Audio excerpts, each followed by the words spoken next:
Our next speaker for the evening is Paul Abraham, who's going to focus on 7 travelers who visited India. Paul is an art patron and collector of historical artifacts, modern and contemporary art, and living traditions from the Indian subcontinent. He founded Sarmaya in 2015 to foster a love for art and history among the young and the curious. Paul works closely with Indian artists to encourage innovation in indigenous art forms. A banker with over 35 years of experience, Paul is the president of the Hinduja Foundation and on the board of the DakshinaChitra Museum and Sanctuary Asia.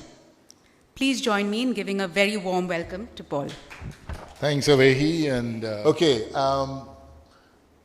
was a fascinating journey through the world of the botanicals and how the Eastern and the Western eye saw them.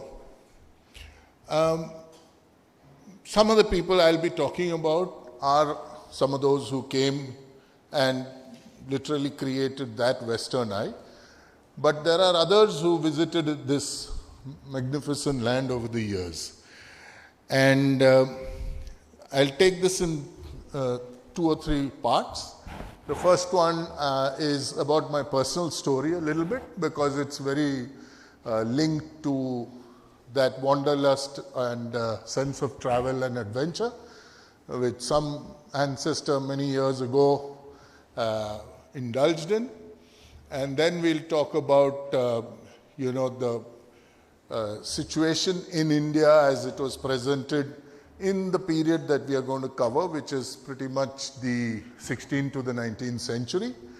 And last but not the least, we'll talk about some of the key players. There were hundreds of them, and some really astounding characters. And it's impossible to cover all.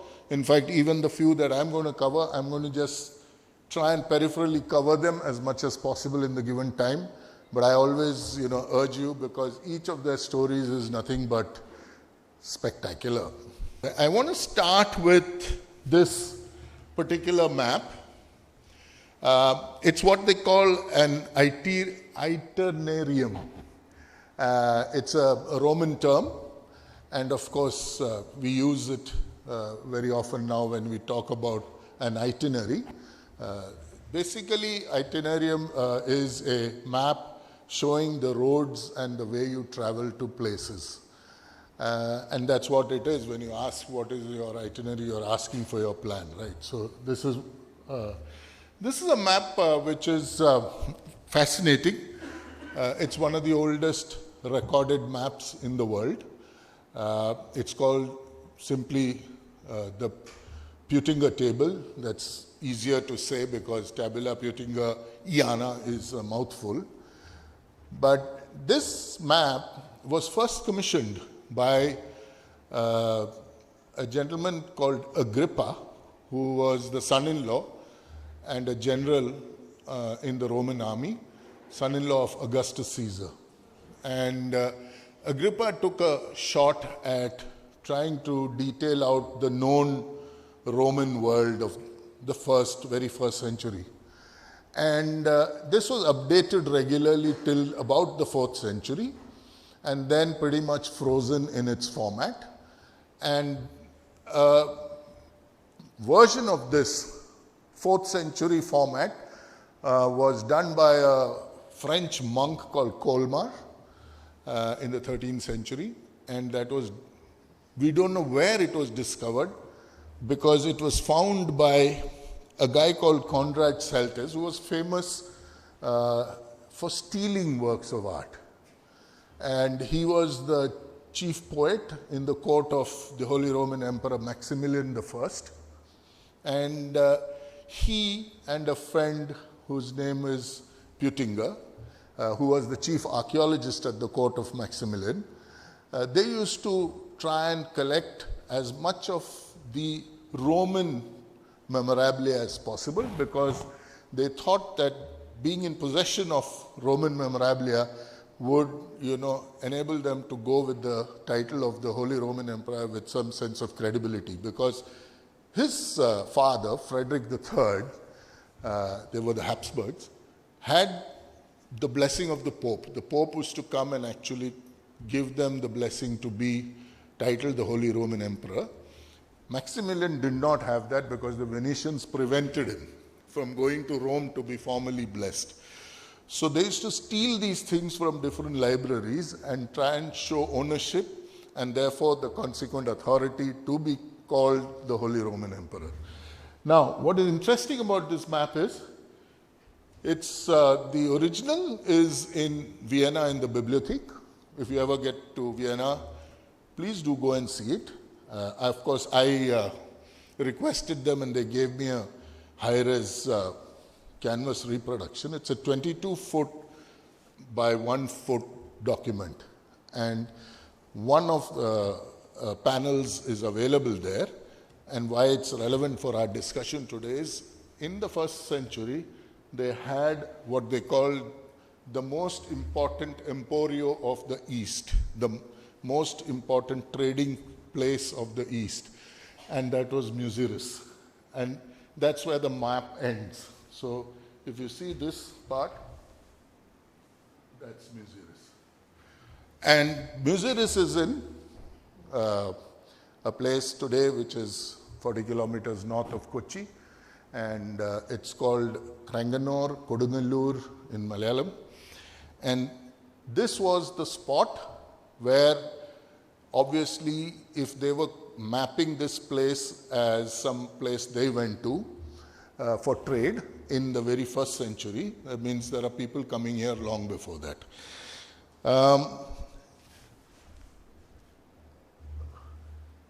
Now, this map is a map of Asia all the way from Syria through to India. And the reason I'm showing this map is that my family comes from a community called the Knanaya. We are largely in the district of Kottayam in Kerala.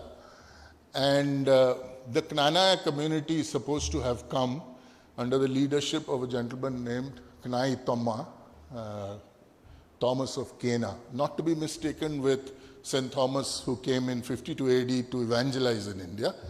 This guy was a merchant, and he came along with 72 families. And my mother's family is supposed to be descended from Thomas of Cana. So they started in a place, if you see, oh gosh. They started in a place called Sanli Urfa, which is in present-day southern Turkey. In those days, it was called Edessa. Now it's called Sanli Urfa. And then they came to a place called Seleucia, which is very close to present-day Baghdad. And that was the capital of the Persian Empire. Then there's a place called Bushehr, and there's a place called Rivat Shehr next to that, where the bishop that oversaw the Christians in Kerala sat. And then, of course, they came all the way down to Muziris, and they landed there in 345 AD. A second migration happened in 825 AD. Those guys landed in Quailon, also in Kerala. And it's evidenced by what they call the Tarisapalli Cheppad, the copper plates. And those copper plates were given by the then ruler to this community, granting them certain privileges. And one of the privileges was they were the keepers of the weights and measures. So that is the root. And the Christian community at that time owed allegiance to the Patriarch of Antioch, which is the, this is Antioch, that is Sanli Urfa, Seleucia, Bushehr, and Muziris. So I have the DNA of the adventurers. One of the reasons they say that we came was, of course, that there was also persecution at the hands of Shapur II. As a consequence of the Roman emperor becoming a Christian, all Christians were viewed with suspicion in the Persian Empire and persecuted, and some of them ran off. And they landed in Kranganur. Of course, this is a map from 1750, which is there in the Sarmaya collection. It's there. Have a look at it. It talks about Kranganur, and it showcases Kranganur and what it looked like. And if you go there today, if you take a taxi, it takes about 20 minutes from Cochin Airport. It's a very idyllic, beautiful place. And it was inland, so the ships came and then they would bring stuff up the river. There is a fort, of course, now, which is set up by the Dutch. The remains of the fort are there. And archaeological digging is going on for the last many years. And a lot of stuff has been dug up, including boats and beads and amphora and things like that. So it does lend itself to the story that this was an ancient site. In 1341, there was a massive flood, and all the people here moved out of Kodungalur and moved further south. The Jews who were there from before Christ moved down to Kochi, and the Christians went down to a place called Molandurthi, and thereafter to a place called Kaduturthi, which is again very near Kottayam. So that's a bit about my background and connection to the travel. Okay.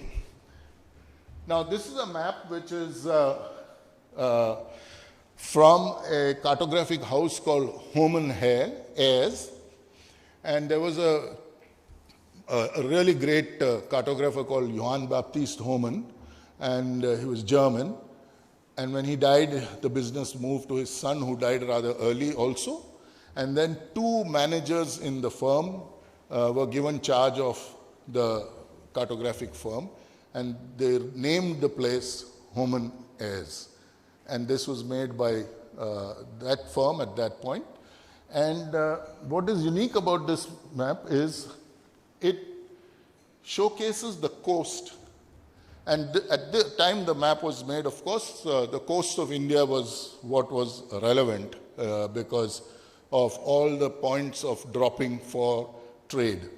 So 1498, when Vasco da Gama came to Calicut and then went on to Goa onwards, and you have the Portuguese, followed by the Dutch, followed by the English, followed by the French, and also for a brief period, the Danes. And Danes came to the coast of Tamil Nadu in a place called Tranquebar, a very idyllic, beautiful looking place. So if you ever go to Tamil Nadu, you must go to Tranquebar. And to know, very few people know that the Danes also came to India, and they had a fort. It's called Dansborg, and they, stayed for a number of kings.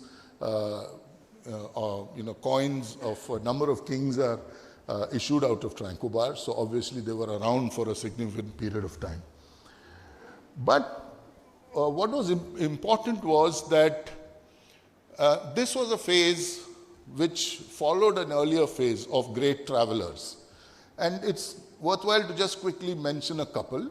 In the old days, the Chinese travelers came, Megasthenes, the Greek ambassador, came, then some of the great Muslim travelers, Al-Masudi from Baghdad, you had Al-Baruni from Tangiers, one of the greatest, to my mind, travelers of all time, given that on foot and donkey back and ship, he covered 117,000 kilometers in his life, and literally came from Tangiers all the way down the coast of Africa up to Zanzibar, then went back, saw all of the Middle East, did his Hajj, came to India, and in Delhi, he presented himself at the court of Muhammad bin Tughlaq, and for 6 years he was his chief Qazi.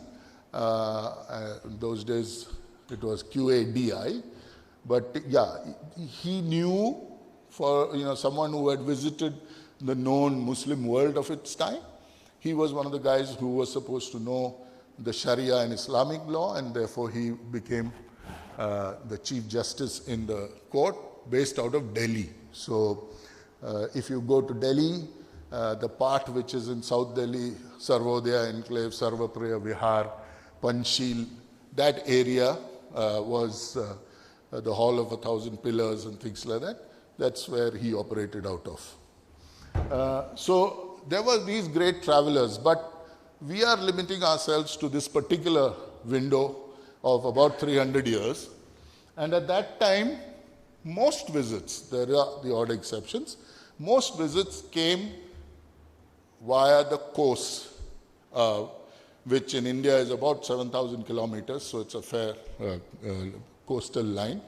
And some of the great ports of call were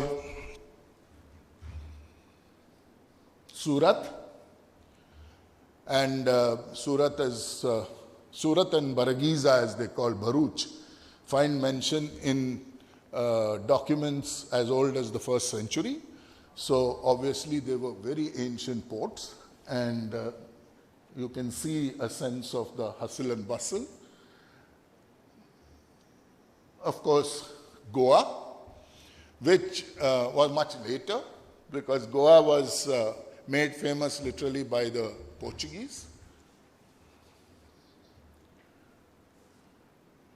This is the city of Cochin, and what's interesting is that when Kodungalur Muziris went under because of the big flood in 1341, is when really Cochin started to blossom, and a natural bay was formed, and that created a lovely spot for a harbor. And what's also interesting is that the Maharaja of Cochin was trying to rival the Zamorin of Malabar, and Calicut came under the Zamorin's turf. Cochin was under the Raja of Cochin, and at one point Cochin was under the protection of the Chinese emperor.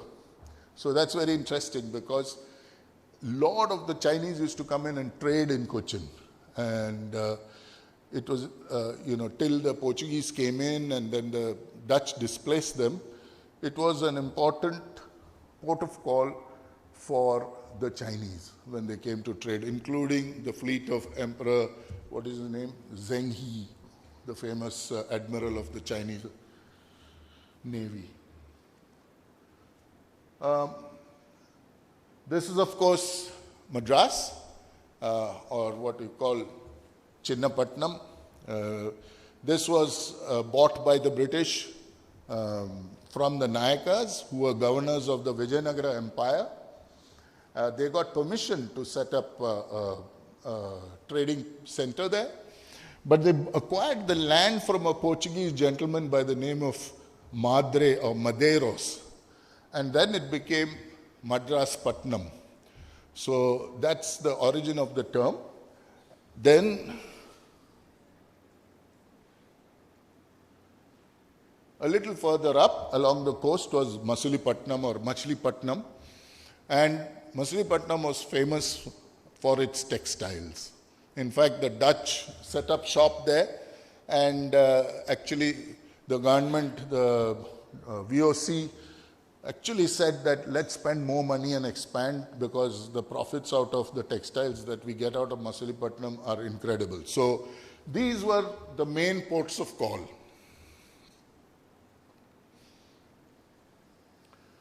Of course, this is to just show that, the knowledge and the representation of India oftentimes was made, put into pictorial form by people who had not even come and seen the country.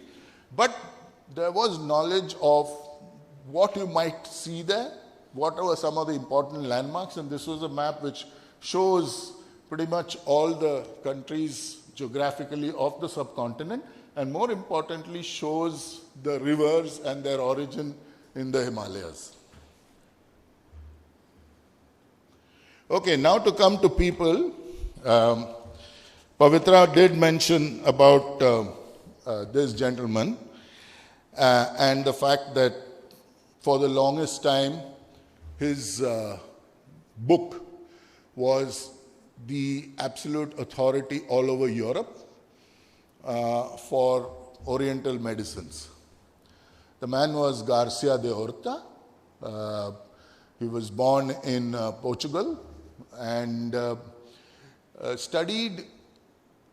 He was very, very qualified. He studied at two very famous universities in Spain, Alcalá and Salamanca, and then came back to Lisbon and became the head director of the Department of Medicine at the University of Lisbon and became the physician to the King of Portugal, who was John III. And why would someone like that head out to India? I think the answer lies in the fact that his family were Sephardic Jews who were forcefully converted to Christianity as part of the pressures of the Inquisition. About 300,000 families were converted. And they were called the Nouveau Christians, but there was always this pressure in Spanish and Portuguese society. So he jumped on a ship with a guy called Martin Alphonse de Souza, who was heading out to India. And that guy was, obviously somebody with a bright future, because later on he goes on to become the Viceroy in Portugal. When Garcia de Orta comes to India, he's the physician. He's set up a fairly lucrative practice there. And then one fine day, the Portuguese decide to set up shop literally 100 yards from here in what they call Mumbai or Bombay. And the King of Portugal sends a guy called Mr. Diego to try and work with the locals here and, evangelize. And after a couple of years, Mr. Diego wasn't too successful. And this whole island was leased to Garcia. And with a caveat that he make it beautiful. And Garcia comes and sets up what he calls a quinta, which is like a country home, a beautiful country home. And it was exactly behind the present town hall. So it was right here, just literally 5 minutes walk from here. And Garcia lived here. And Garcia then slowly started to feel pressure building up again, because in the 1550s, the pressure of the Inquisition started to happen in Goa, closer home. So he takes a break and leaves to Ahmednagar, where he has an old friend who's similarly a Novo Christian, a guy called Firangi Khan. Firangi Khan is actually a Portuguese. His real name was Sancho Perez. But interestingly, as a Jew converted to Christianity and then going to the court of the Nizam Shahis in Ahmednagar, he actually converted to Islam. But all of that was nominal, because when Garcia went to meet him, he said, the favorite meat, and I'll cook it for you, is pork. So as a Jew and as a Christian who converted to Islam, he didn't care particularly, and he enjoyed his drink. And Garcia went on to become the chief physician in the court of the Sultans of Ahmednagar. Of course, after a while, he left and he returned to Goa. And by then, things had eased off, or so he thought. And he renewed his lucrative practice in medicine. And he was doing really well. And then he decided to write this book. And part of the collection of data was done while he was here, and part of it in Goa. And it was the first printed book out of Goa, and the only third known book printed in India at that point in time. And this book was in the form of a dialogue, and that's why it's called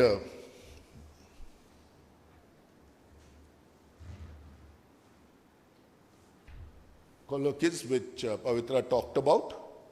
The term colloquies means interchange, a dialogue, a conversation. And simples and drugs of India, simples means one of the uses of the word simples in the traditional language is herbs. herbs. So he's talking with an imaginary character who has just come back from Portugal, a guy called Ruano. It's a bit like the Don Quixote story, but the guy asks him a question and he responds, and he talks about the various plants, the chemicals, the minerals, etc. And you can see that last bit, that's the question Ruano asked, and that's Orta's response. And again, he, and this book,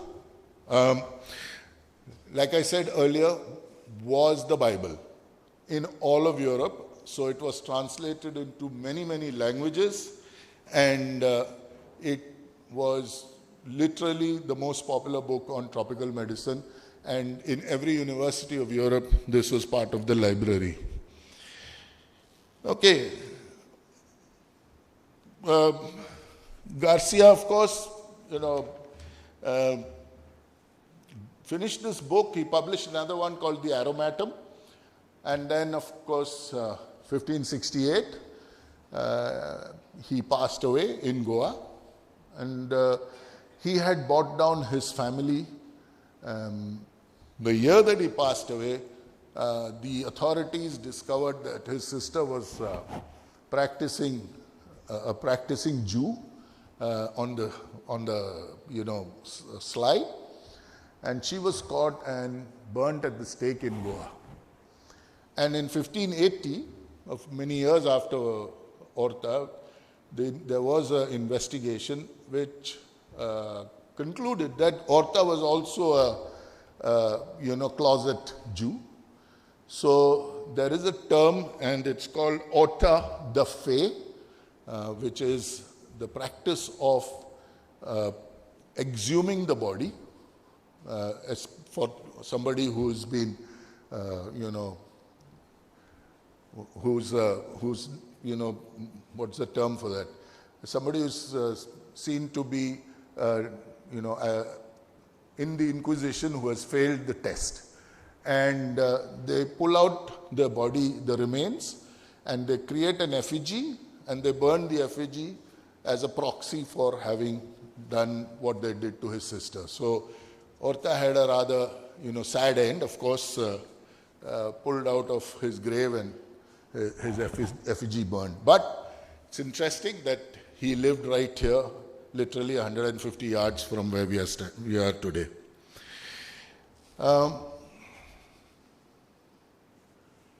Another guy I want to talk about is a gentleman by the name of Sarmad Kashani. How many of you have heard about him? Oh. Okay. Sarmad Kashani was a very fascinating character. Incidentally, another Jew, Armenian Jew this time, but born in Kashan in present-day Iran.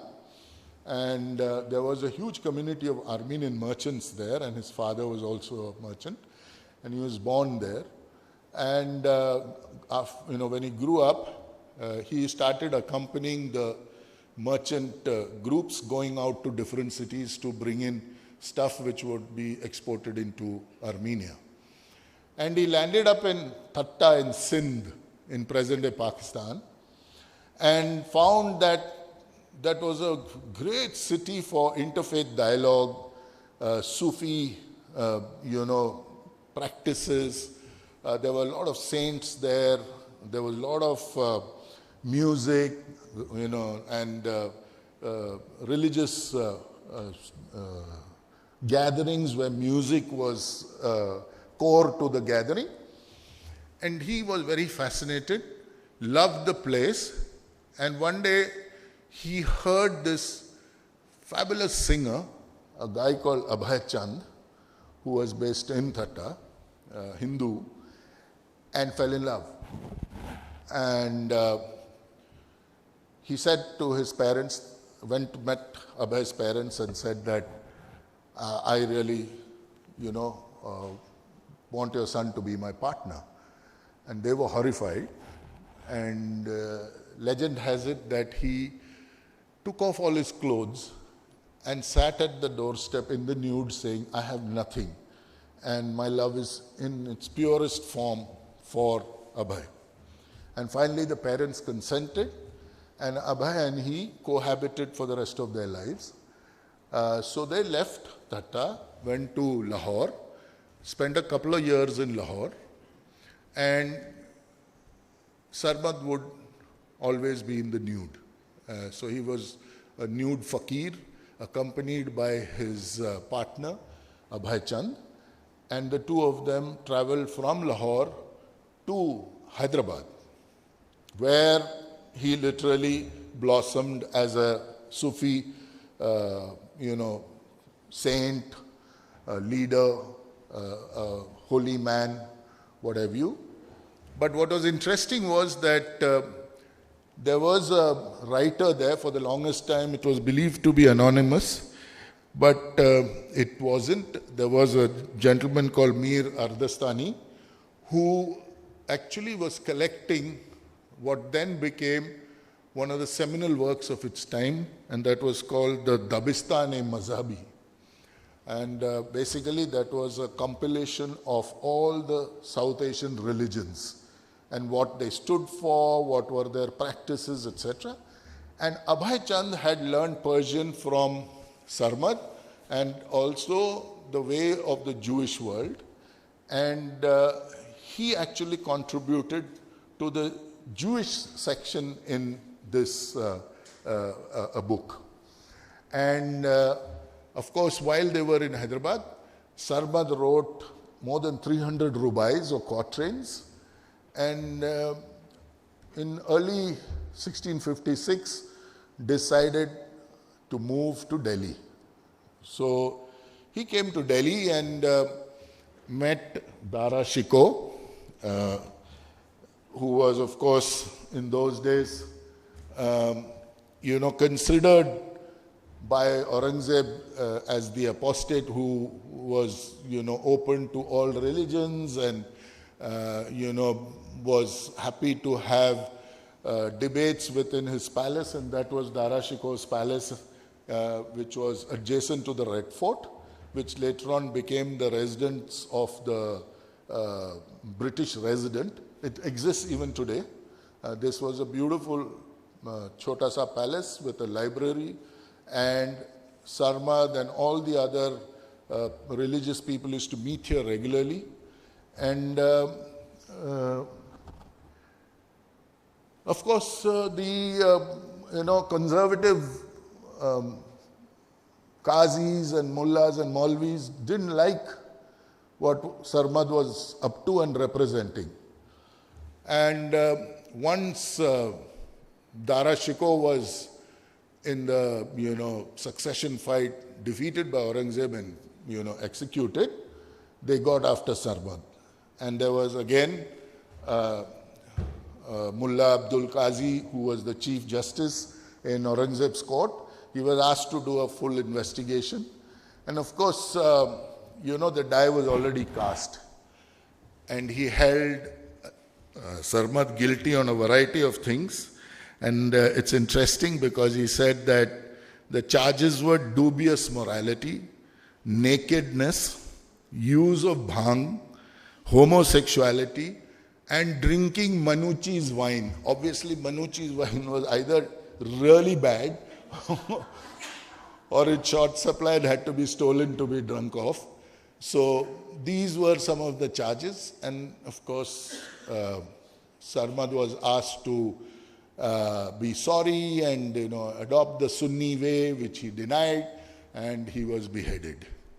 But there are a few interesting stories of Sarmad, which is he was sitting nude on the steps of the Jama Masjid one day when Aurangzeb was going past, and Aurangzeb said, come on, cover yourself. So he said, here, lift that blanket and cover me. And when Aurangzeb lifted the blanket, he saw visions of people from the netherworld, all the people that he had killed. And Aurangzeb was completely rattled by that. And they say that one of the reasons Aurangzeb was really upset with Sarmad was, that he played this trick on him. Another one that says is that when, they said, recite the kalima, he said, La ilaha illallah, Muhammadul Rasulallah. So Sarmad started and stopped at, there is no God. So they said, finish it. He said, no, I'm contemplating. That's a very important statement. Is there or is there no God? And these guys were saying this was complete anathema to the conservative Muslim. And they say that when his neck was cut off and beheaded, the head screamed the rest of the kalima and completed it. And so they say that he attained that, completion of his, work in this world. And the third story is that when he was running up the stairs of the Jama Masjid holding his own head, there was a gentleman who was a saint, who was considered a bit of a guru to him, Ustad. He said, stop, enough, you're great, you've done stuff, now it's time to come and, lie in your resting place. And that gentleman was Hare Bhare Shah, who was also a Sufi saint.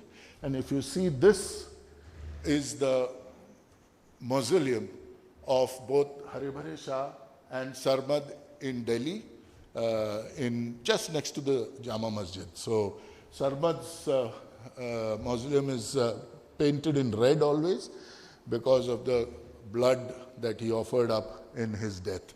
So that was Sarmad, and another one of those fascinating characters during the time of Shah Jahan and Aurangzeb. Of course, you can't have only excitement, so some of the guys have to be a little clinical and boring also. So this is one guy who was, in my opinion, a somewhat boring character, but very accomplished, a man of medicine, completed his medicine from Trinity College, Cambridge and Pembroke, and then headed out as the Surgeon General for the East India Company in Surat, and of course spent a lot of time in the south of the country and the west of the country. What's interesting is he also came to Bombay of that time. Came to spend some time here and ended up being called to the Poona Hills, as it was called, Junnar, where the Mughal general was based and who had fallen ill. So he had to rush off to treat him. Then he came back, spent some time, went to Surat. And what is special about Fryer was that he wrote a magnum opus on his 8-year stay in India and some stay in Persia. But because of that scientific temper, his detailing of what he saw, whether it was the natural history, whether it was geology, whether it was the people, customs, practices, it was clinical, it was detailed, and it was near accurate. And it was interesting because he's one of the guys who discovers that some of the illnesses which the sailors who came from England to India faced could be resolved with the use of certain herbs and fruits, most notably scurvy. On the ship, because of the absence of vitamin C in the consumption, because they used to take only limited food, a lot of the sailors would end up with scurvy, and he figured that if you carry lime and any citrus fruits and fed them regularly, that you could avoid getting hit with scurvy. So he's one guy who keeps talking about Indians being, useless at pharmacy, surgery, and, anatomy. He says there's too much of this mumbo jumbo that goes on and things like that, very superstitious fellows, all of that. And then, of course, in 1680, when he cites the Newton's comet, which is the first time any comet has been seen through a telescope, he says, I feel something ominous is going to happen. So here he was talking about superstition, but he himself got scared seeing a comet in the sky. So he returned after his 8 years and did very well for himself, and lived to be a ripe old age, and passed away in 1733. His original publication is the one that's kept there. So when you get a chance to see it. It's very delicate. So if you want to flip a page or two, please ask the help of someone to show it. Okay. Then, he actually has this map in the book. And this is Mumbai, right, of that time. And you can see how, it was so different because they were all a bunch of small islands. And here, he actually illustrates some of the natural history by borrowing from the Hortus Malabaricus, which was made by Van Reed in Cochin. But he takes and borrows some of that, and then he also shows illustrations of Fort St. George. So his publication had natural history, travelogue, monuments, customs of people, administration, rulers, all of that. So it's a lovely, reasonably precise depiction of what that world was then. Right? And that's why, Fry figures here, but like I said, somewhat boring. Okay, so now you have these guys who have come here to learn about what India has, find, spiritual solace, look at some of the wonders of medicine and things like that. And then, of course, that moved into the next phase where they said, okay, these guys have so much, some of it we must take back and profit from in terms of commerce. So I want to talk about one of the personalities. His name was Tavernier, quite the character.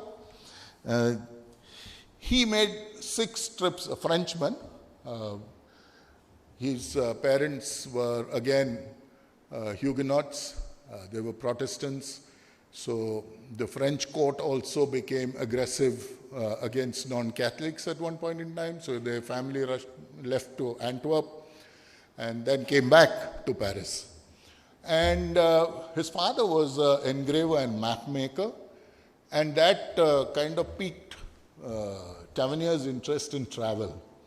And when he was 17, he headed out and literally covered all of Europe, and visited England, visited Germany, visited Holland, visited Italy, and actually worked at the courts in some of these countries that he visited. In 1632, he kind of said, I'm heading out. And he headed out to the Orient. Basically, at that time, he covered everything from Turkey through to Persia, and then returned.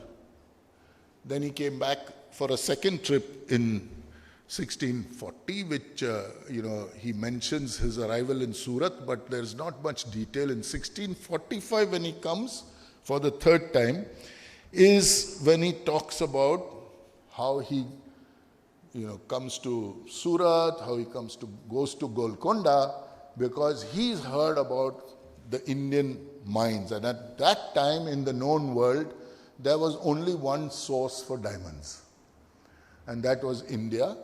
And within India, there were 2-3 geographies, but the main one was in and around Golconda.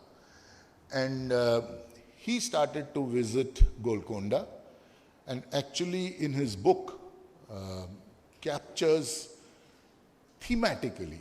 So he was not a great guy for chronology. He was more themes. So in his thematic studies, he would tell you about how diamond mines operate, how do you do weights and measures, how do you establish quality. In fact, he's the first guy who talks about the grade 2 diamond, which is supposed to be the purest version, or V2 or whatever it's called.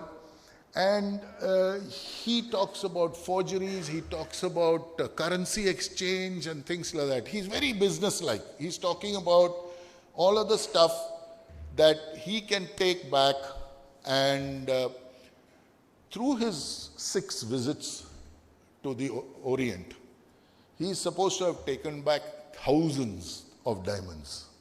And his patron, of course, was Louis XIV, to whom he used to sell the bulk of these diamonds. And if you see, the blue line is all the trips he's been making in India. And of course, again, does pass through, doesn't stop, but comes very close. And his in and outs were often through Surat. But he covers that part, and he covers the part on top near Bundelkhand where there were some mines too. So, but the bulk of them were in the south, in and around Golconda, Kolar and Kolur and Gandikota. So these were the 4 or 5 places he would regularly visit. Okay, so in the last 2 visits of his, he actually started to bring people from France. So in the penultimate visit, he brought some very senior nobles of France. And then in the last visit, he actually came with artisans involved in the diamond trade. He came with a full team of cutters, facetters, and things like that. And a nephew of his and his wife, they all headed out together, but she went back from a place called Smyrna, and the rest came to India. And here's a man who has amassed huge wealth. And when he was traveling through India, he also would carry diamonds for the local rulers so that he would have easy passage. Now, he in his book has actually detailed amongst the thousands of diamonds, 20 of the very special ones. And he talks about some of those really, beautiful pieces. And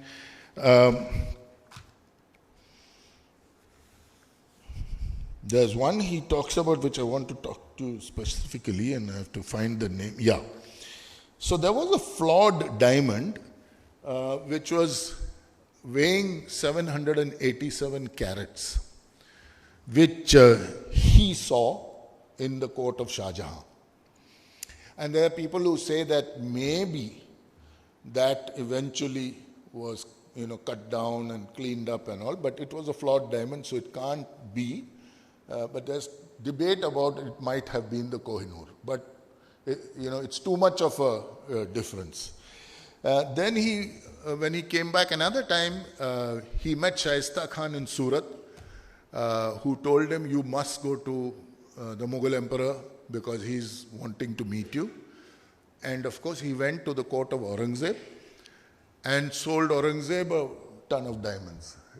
And Aurangzeb was extremely pleased. And he says that he saw in Aurangzeb's court a diamond which was 900 carats. So it's amazing the kind of information he has. And today, if you look at global, some of the big diamonds of the world today, these are all the big names in, diamond legacy, as you can call it. So the one on top is called the Hope diamond, and that I'm sure all of you know. Then there's the Kohinoor, then the Darya-e-Noor, and so on and so forth. I would talk about, the Hope diamond, because in this, the corner, the top is his rendition of the, Hope diamond when he took it from here. It was and is today the largest blue diamond in the world.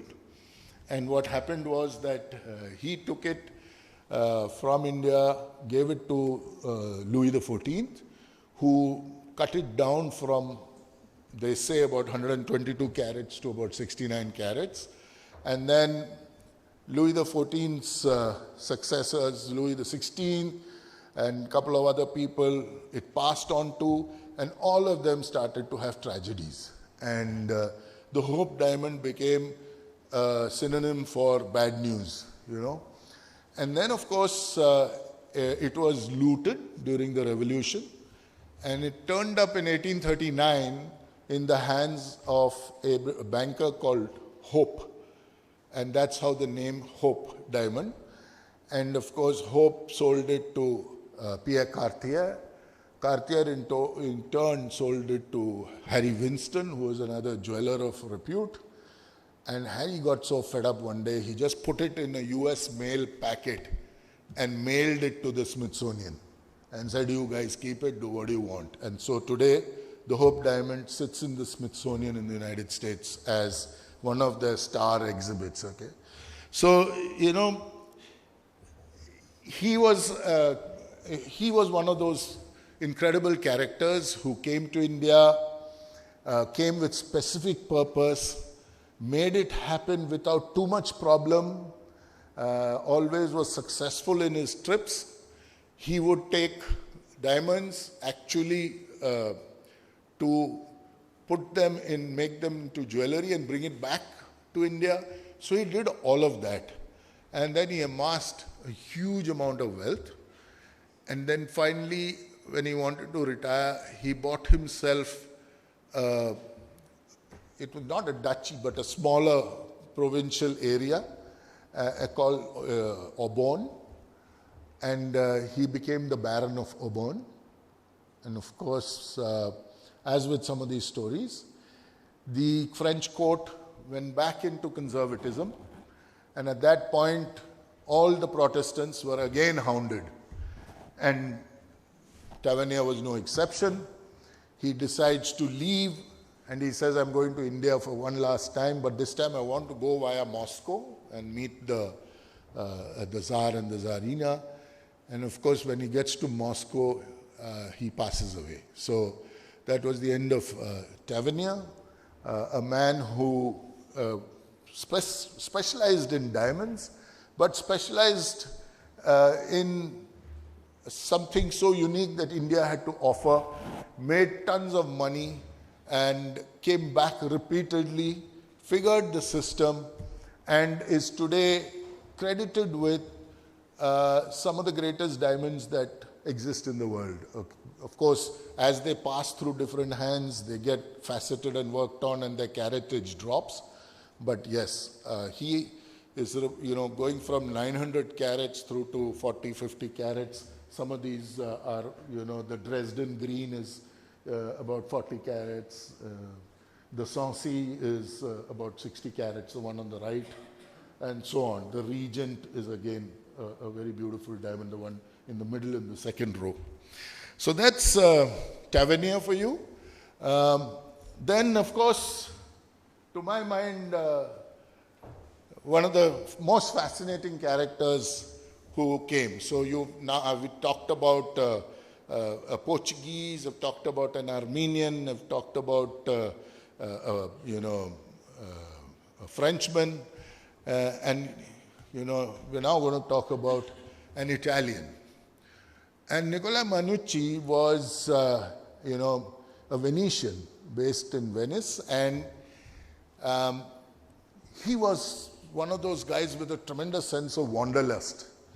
And at the age of 14, a ship called in at Venice, and he literally confidently walked on board.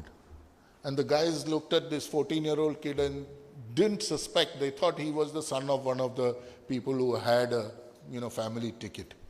And after the ship sailed, he walked up to the captain and said, I don't have a ticket, I just walked aboard. And of course the captain was horrified. But there was a gentleman on the ship, a guy called Viscount Belmont, and he said, it's okay, I'll take him. And Belmont was on a secret mission. In those days, Charles II had been ejected from the British throne and was living in exile in Paris. And Oliver Cromwell had defeated Charles II. And Belmont was on a secret mission on behalf of the monarchy to the two courts of Persia and India, both of whom they had connections with in the past, especially Persia, where the British had helped the Safavid, the Persian emperor, against the Portuguese. So he was going to cash a check, but almost 1.5 years of hanging around and meeting and talking and negotiating, nothing happened. So in a fit of anger, he just gets up and tells Manucci, let's go. And they get on a boat from Bandar Abbas and sail off and land in Surat. And Manucci comes to Surat at the age of 17. And they go walking Surat, Burhanpur, Sironj, Gwalior, end up in a place called Hodal, which is just shy of Delhi.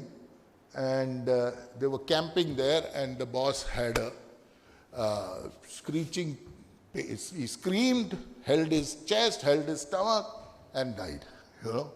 And so here was Manucci, 17-year-old, hanging around without a patron, without a sponsor. And there were, vultures already, circling. Two British guys came and said, we have permission from the court to take possession of the Viscount Belmont's stuff, which included Manucci's stuff. Manucci ended up, literally empty-handed in Delhi. Met an old Frenchman who was already living there. That guy helped him, heard his story, had these two guys jailed and flogged, got some of his stuff back, and he knew Dara Shikoh. And that's how Manucci came into the services of Dara Shikoh. And Dara said, okay, you will be my artillery man. So he said, I don't know anything about artillery. He said, learn on the job, man. So Manucci actually started learning how to handle guns and cannon and became an artillery man. And then, of course, Manucci had a series of travels. Okay? So the first one, of course, was the yellow one from Surat to Delhi. And then when Dara was being chased by Aurangzeb, he also went ahead, went to Lahore. And then Dara came down Multan and Sindh. At that time, Dara left him in the fort of Bhakkar and said, please, you stay put here while I'm going to run. And then Dara comes and, comes all the way back towards Gujarat. And then he's running off, trying to get to Persia, but gets caught by one of the nobles who Dara had helped in the past and taken to Aurangzeb's court, where, as you know, he was beheaded. And that was the end of Dara, so Manucci was back without a patron.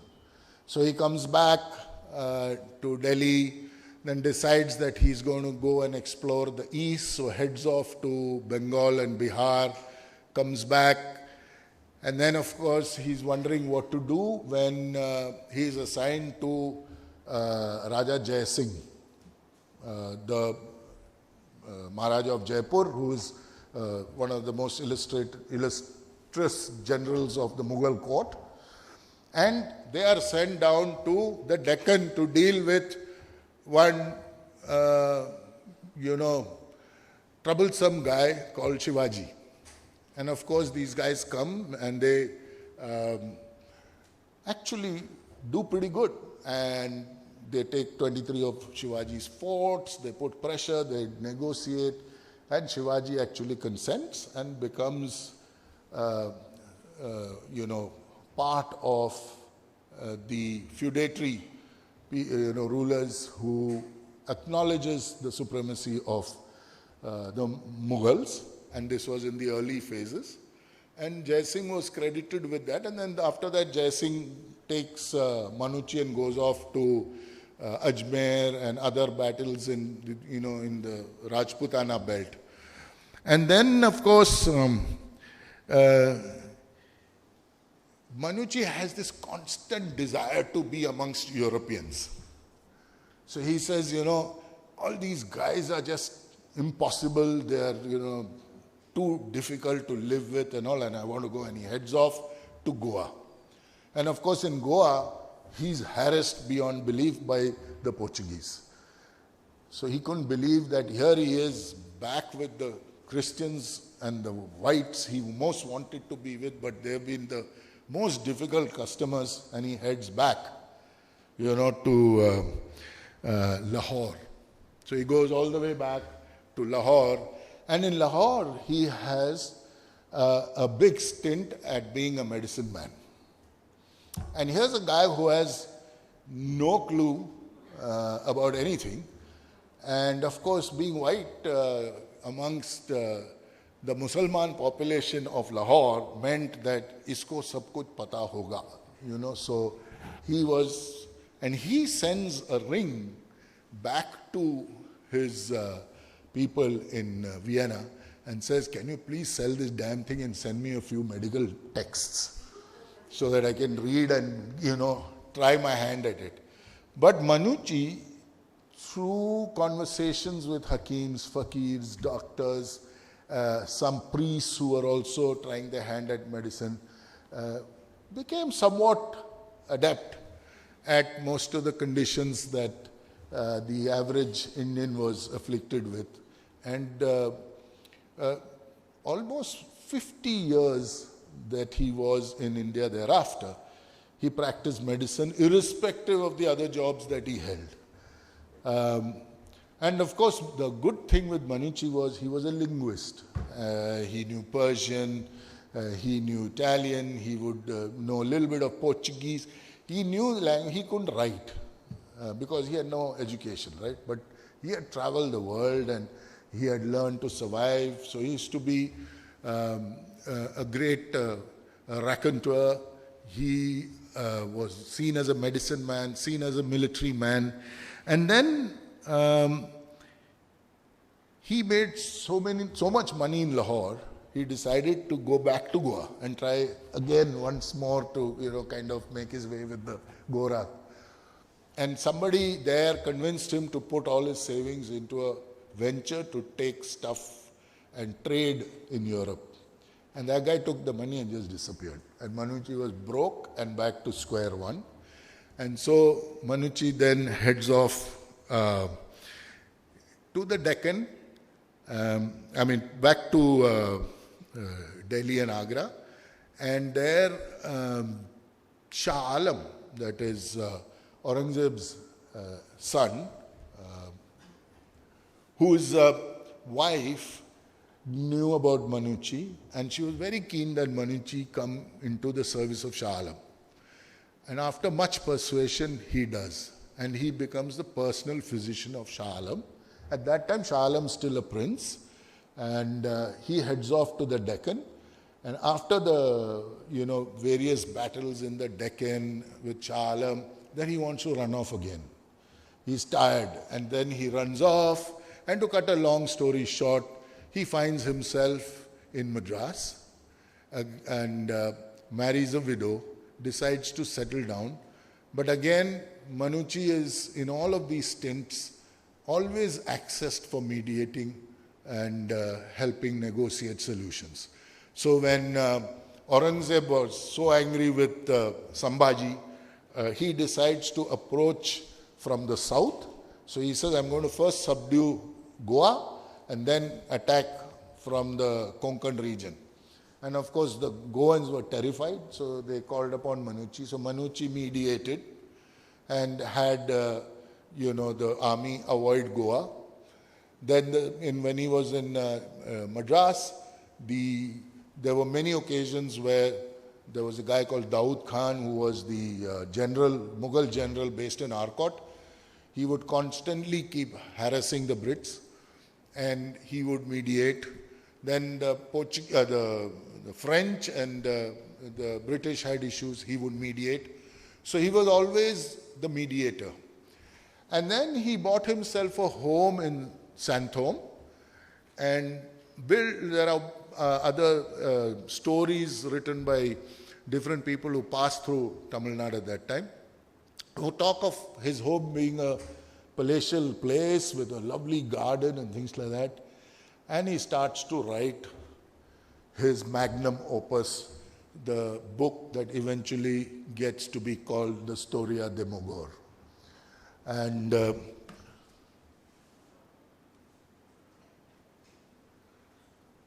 this is only just one of the volumes. It's actually 4 volumes. And he writes the first 3 parts.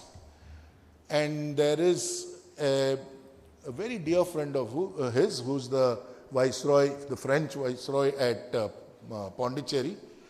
So his son-in-law was going back to Europe, and he sends these 3 manuscripts with him and says, please, hand it over to Louis and ask him to, help publish. And of course, when this nephew, the son-in-law gets to Paris, of course, he is immediately assigned to another job. And he doesn't get time to get the appointment, so he hands it to a Jesuit priest called Katru. And one of the things that Manucci was, as part of his negotiating, in India he was also constantly bridging a big divide between 2 Catholic priest groups, the Jesuits and the Capuchins. So this Jesuit guy, Katru, and the Jesuits were after him because he always had a soft spot for the Capuchins. So Katru actually took these 3 manuscripts and published a book under his own name. And when Manucci heard about it, he was pissed. He said, what sort of a guy are you? And he said, I want those books back now. And Katru deposited it with one of the, institutions, collegial institutions in Paris. But Katru moved on. And then Manucci, of course, decides that he's going to rewrite those 3 with some changes and add a 4th volume. And then he meets this Capuchin priest, and he knows the Capuchins are supportive of him. He sends it with the Capuchin priest, who goes to Paris and meets the Venetian ambassador to the Persian court, who takes the whole lot, sends it to Venice, to the Venetian Senate, and the Venetian Senate does a full investigation on authenticity. It passes muster. They give it to someone to translate, because the manuscript was sometimes in Persian, sometimes in Portuguese, sometimes in French, because he would get the help of people to write. He didn't know how to write. So they converted this whole thing into Italian, a complete Italian idiom, and then they had no money to publish. And so they asked around, and one rich patron came by. By the time these guys had got the full translation in 1712, the patron disappeared.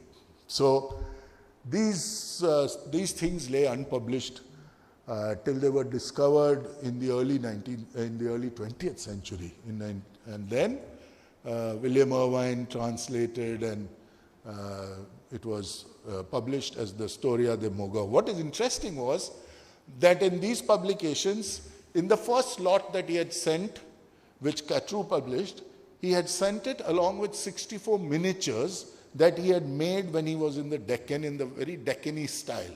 And at that time, those miniatures were all about the royalty. So there were, images of princes. And so all of these drawings are from that time. And if I look at that, so that was the Mirza Raja, the Jaipur king with whom he went to the Deccan. The other one is Muazzam, who later on becomes Shah Alam I. So these are all the paintings from that collection. Now this is also a painting of Aurangzeb. Now the interesting part is that he had put it in a red cover, so Libre Rosso. The whole thing was called the Red Book. And then when he sent his second lot, he wrapped it in black, so it was Libre Nero. And there he added 66 miniatures.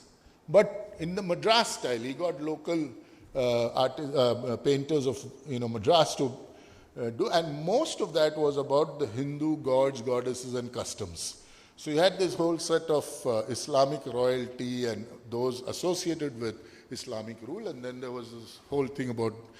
And then this, in 1706, his wife passes away, and his best friend, Martin, who was the viceroy in Pondicherry, passes away.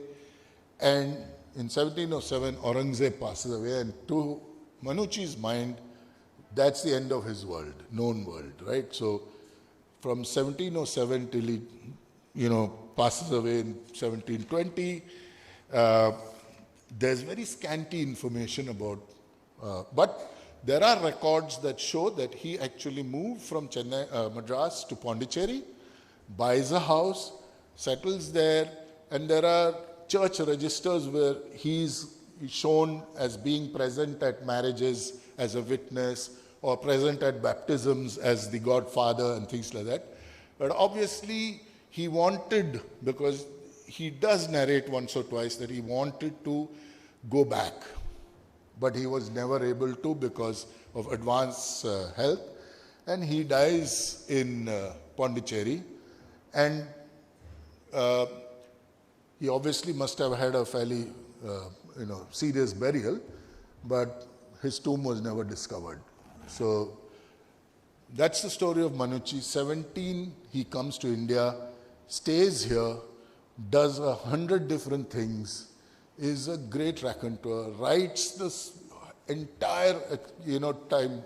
He's captured everything in chapters, and then dies at the ripe age of 82, unsung, and in a distant Pondicherry, far from the 50 years when he was in the thick of the Mughal transitions and was working as part of the personal staff of, imagine, Dara Shikoh, Shah Alam, Maharaja Jai Singh, all the worthies of that time. So he had a ringside view on India.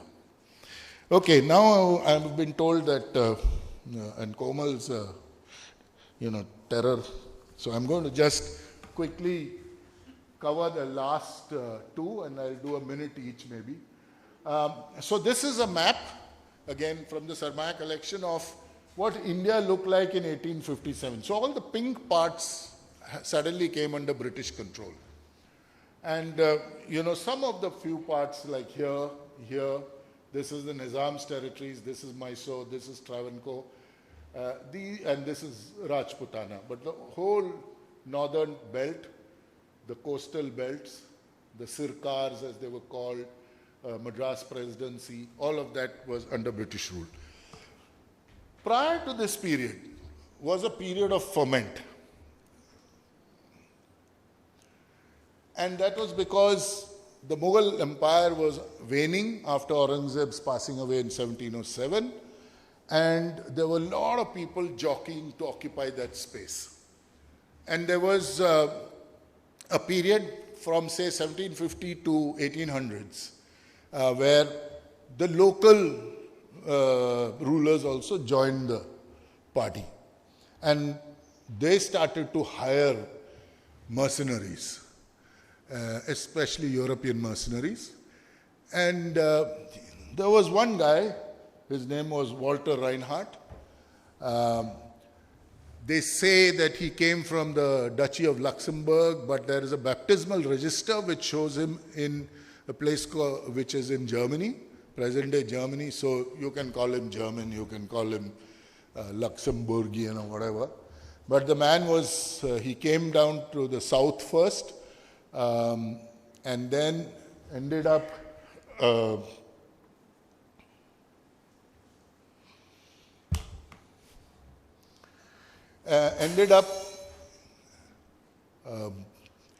in Bengal.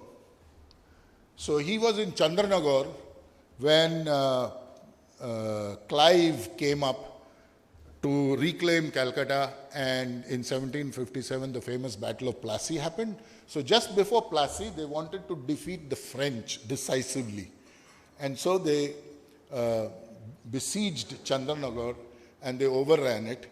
And they asked everyone to surrender, but Monsieur Law, who was in charge, and a few of his guys, including Reinhardt, did not, and ran off and found employ with the Mir Qasim, the Nawab of Patna. And there was a subsequent engagement with the British, and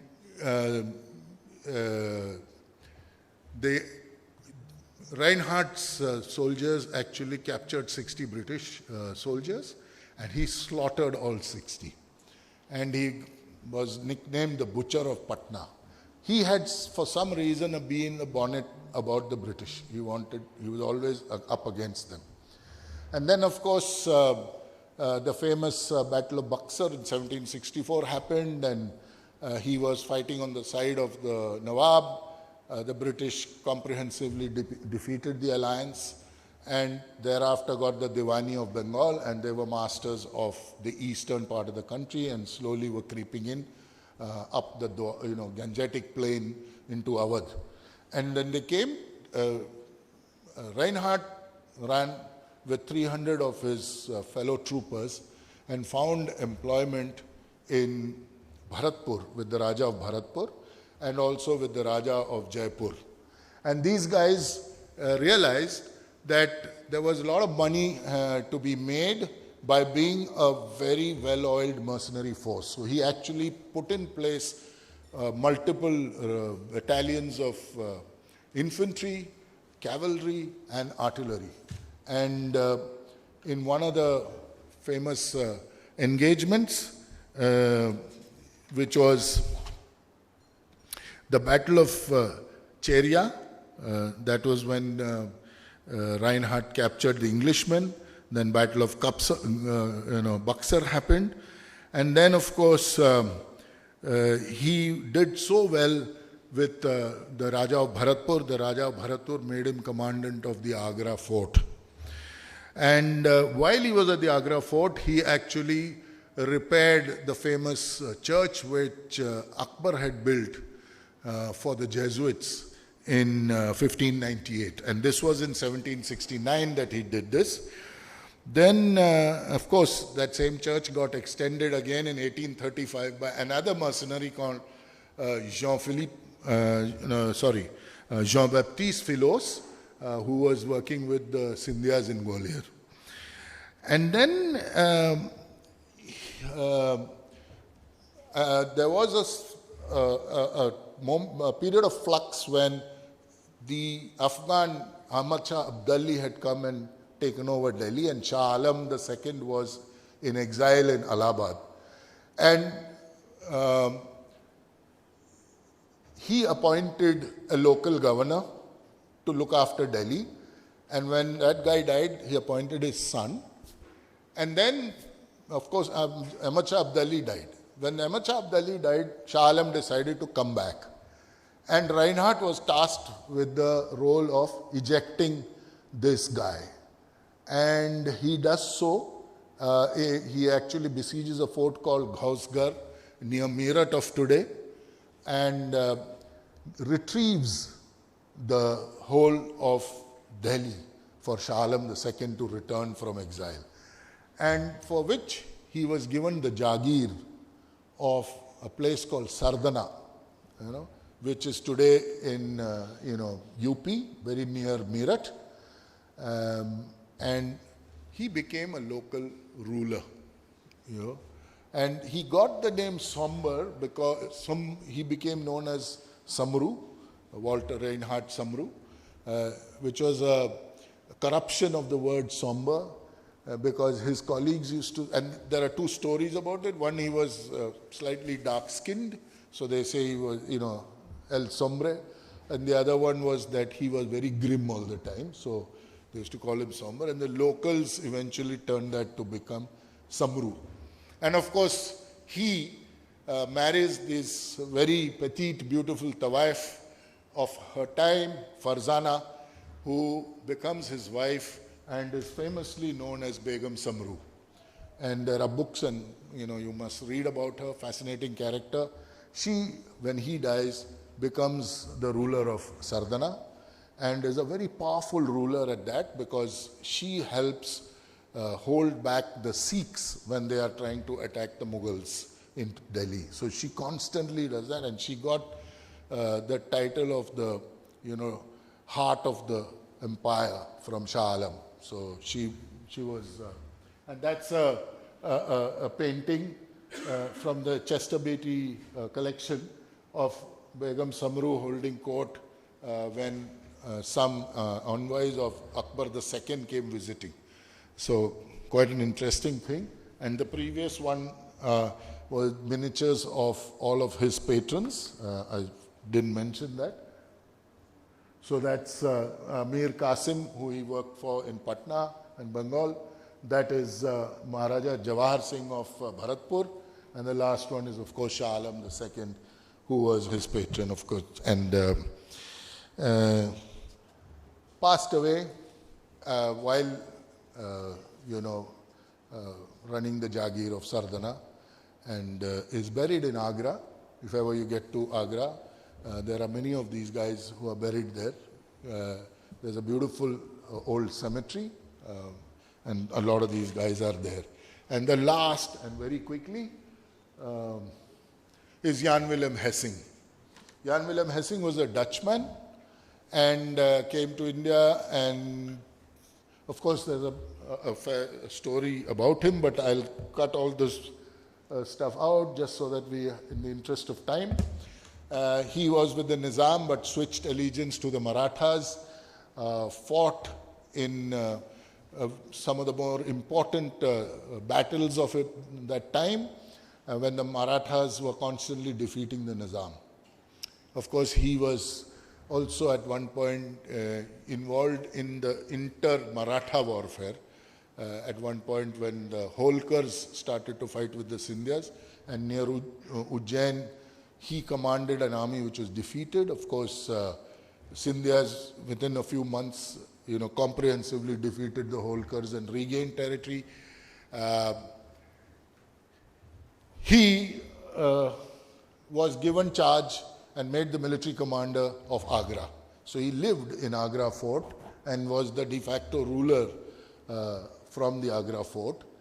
And when he died, his wife built him the most beautiful mausoleum in the same cemetery in Agra, and it's called the Red Taj. And it still stands there. It's a very lovely monument. And if ever you go again, please do visit it. He was one of those rare guys who took upon himself the role that he got as commander of the Agra fort. He decided to mint coins, and that's actually coins of his. They used to have the coin JWH. The J is cut off here in the flank. And of course, the coins were nominally issued, but owing allegiance to Shah Alam II. So, in the name of Shah Alam, very rare coins. We had a few in our collection, but I can't find them. So, otherwise we would have bought them here.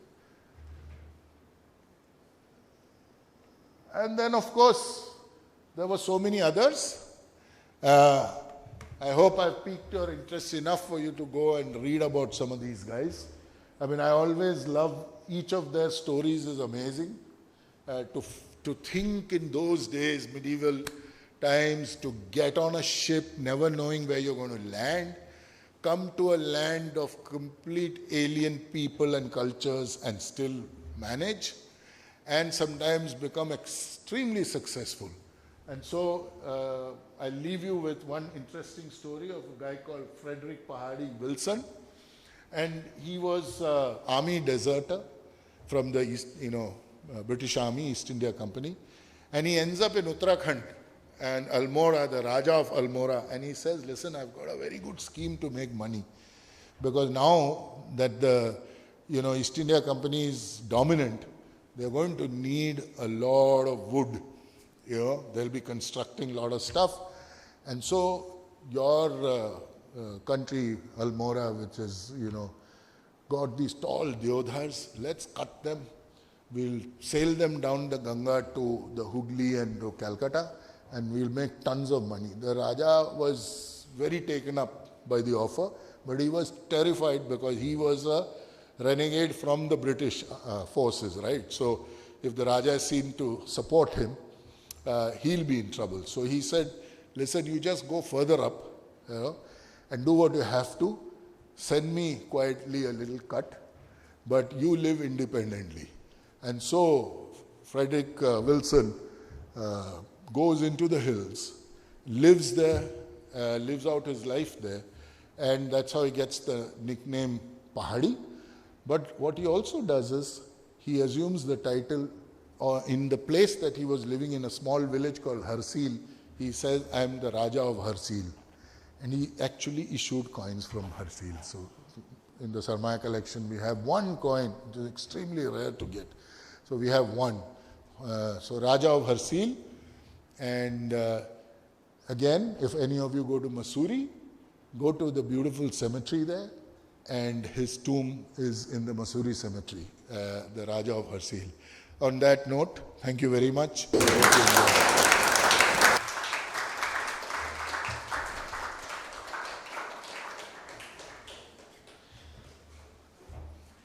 Any quick questions? I know it's late. I have a quick question. I just want to know why you included Hessing. See, I included Hessing to make up the European diversity for one. And there's a lot more in the story of Hessing, but the many battles he fought, the Maratha forces that he led, and there's a lot of story there. And then the fact that he ended up as the, technically at one point, because Agra was nominally the center for rulership of the country, Hindustan, technically you had a Dutchman sitting in that fort as the ruler of Hindustan, even though he was representing the Scindias of Gwalior. So, would you please have a study group? Please consider it. And you can go, please. One guy at a time. So lovely. Yeah, there are so many people who I know will come because we like reading about Peutingertable, we like reading about Eric Newman, like everything you've said right now is golden, and it's going to be impossible for me to find my way. Impossible. Please, as an act of kindness, please. I'm not joking.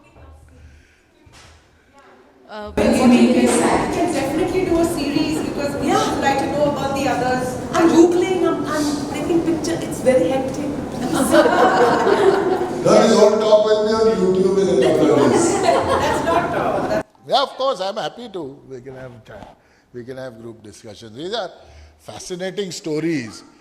Someone like Manucci, for example, you can actually do many sessions on his life. I'll sign. Where does one read about is there any where all of this is there in one place? In one place, I don't know. There are people who have covered a few. Like, for example, there are the Mercenaries. It's a very interesting thing because in Islamic sultanates, kingship was through two methods, or only two methods. One is that you had the khutbah, the invocation to Allah read in your name at the Friday prayer. The other one was issuing of coins. So issuing of coins was extremely powerful symbol of kingship. And there were many of these Goras who actually came to India, and even in that little principality, wherever they were, they actually issued coins, which was a powerful statement of intent, So Hessing issued coins, Philos issued coins, Harsil, Frederick Pahadi Wilson issued coins, Perron issued coins. So there were multiple guys who issued coins. So I know that there is an article covering only these guys. Then there are, the various Dutchmen who came, the various Portuguese guys who came, tons of Portuguese. If you actually read Manucci's book, it's fascinating because every city he stops, there's a foreigner, either Portuguese or Dutch or French or whatever, hanging around. He's been there. So they're all here. It's only that some of these guys, have done something which kept their legacy going, and today we know they were there because of their publications, or they did something brilliant like what Tavernier did. And, all these diamonds are across the world, each with its own story, but emanating from Golconda, and therefore a link into Tavernier, and so on. But there were many others who were there, doing their thing and not recorded for posterity. So you have to pick on some of these things. Thank you. As Paul said, the talks will be up on our YouTube channel in about 10 days. So please take a look at that in a week to 10 days. But to begin with, thank you both so much for these wonderful talks.